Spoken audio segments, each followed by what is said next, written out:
नमस्कार, मैं हूं राजू सम्राट। मेरे साथ कैमरे के पीछे एक बार फिर खड़े हो गए हैं गणेश कुमार। आप देख रहे हैं सफ़ेद खबर अर्थात व्हाइट न्यूज। जोधाबाई जो कभी थी ही नहीं, लेकिन बड़ी सफाई से उनका अस्तित्व गढ़ा गया है।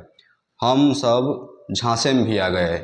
जब भी कोई हिंदू राजपूत किसी मुगल की गद्दारी की बात करता है तो कुछ मुगल प्रेमियों द्वारा उसे जोधाबाई का नाम देकर चुप कराने की कोशिश की जाती है। बताया जाता है कि कैसे जोधा ने अकबर की अधीनता स्वीकार की या उससे विवाह किया, किंतु अकबर कालीन किसी भी इतिहासकार ने जोधा और अकबर की प्रेम कहानी का कोई वर्णन नहीं किया है। उन सभी इतिहासकारों ने अकबर की सिर्फ 5 बेगम बताई, जिनका नाम हम आपको बताते हैं। सलीमा सुल्तान, मरियम उज जमानी, रजिया बेगम, कासिम बानो बेगम, बीबी दौलत साद। अकबर ने खुद अपनी आत्मकथा अकबरनामा में किसी भी हिंदू रानी के विवाह का कोई जिक्र नहीं किया है, परंतु हिंदू राजपूतों को नीचा दिखाने के षड्यंत्र के तहत बाद में कुछ इतिहासकारों ने अकबर की मृत्यु के बाद 18वीं शताब्दी में मरियम उद जमानी को जोधाबाई बताकर एक झूठी प्रेम कहानी गढ़ी गई और अफवाह फैलाई गई, और इसी अफवाह के आधार पर अकबर और जोधा की प्रेम कहानी के झूठे किस्से शुरू किए, जबकि खुद अकबरनामा और जहांगीरनामा के अनुसार ऐसा कुछ नहीं था। 18वीं सदी में मरियम को हरखाबाई का नाम देकर हिंदू बताकर उसके मान सिंह की बेटी होने का झूठी पहचान शुरू की गई। फिर 18वीं सदी के अंत में एक ब्रिटिश लेखक जेम्स टाड ने अपनी किताब analysis and sticks of Rajasthan में मरियम से हरखाबाई बनी इस रानी को जोधाबाई बताना शुरू कर दिया था, और इस तरह के आगे जाकर इतना प्रबल हो गया कि आज यही झूठ भारत के स्कूलों के पाठ्यक्रम का हिस्सा बन चुका है और जन जन की जुबान पर ये झूठ सत्य की तरफ आ चुका है।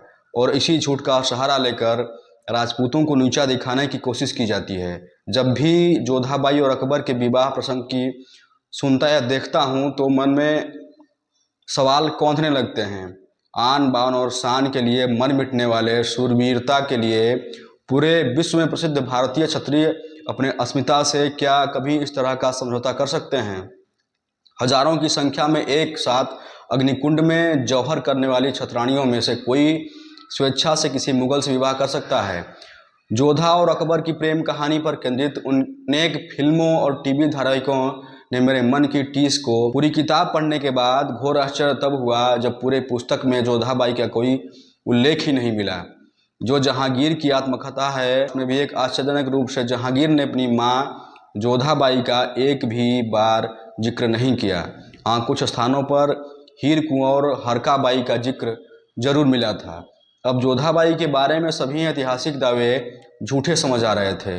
कुछ और पुस्तकों और इंटरनेट की उपलब्धता जानकारी के पश्चात हकीकत सामने आई कि जोधाबाई का पूरे इतिहास में कहीं कोई जिक्र या नाम ही नहीं है। ऐसी कोई रानी थी ही नहीं। इस खोजबीन में एक नई बात सामने आई जो बहुत चौंकाने वाली है। इतिहास में दर्ज कुछ तथ्यों के आधार पर पता चला कि आमेर के राजा भारमाल के दहेज में रुकमा नाम की एक पर्शियन दासी भेंट की गई थी, जिसकी एक छोटी पुत्री भी थी। रुकमा की बेटी होने के कारण उस लड़की को रुकमा बिट्टी नाम से बुलाते थे।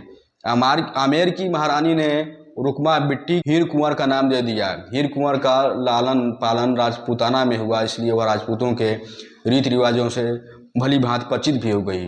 राजा भारमाल उसे कभी भी कुंवरानी तो कभी हरका कह के बुलाते थे।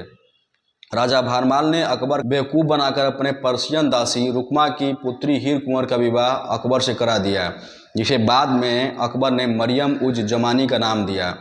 चूँकि राजा भारमाल ने उसका कन्यादान किया था, इसलिए ऐतिहासिक ग्रंथों में हीर कुंवरनी की राजा भारमाल की पुत्री बता दिया गया, जबकि वास्तव में वह कछवाहा राजकुमारी नहीं बल्कि दासी पुत्री थी।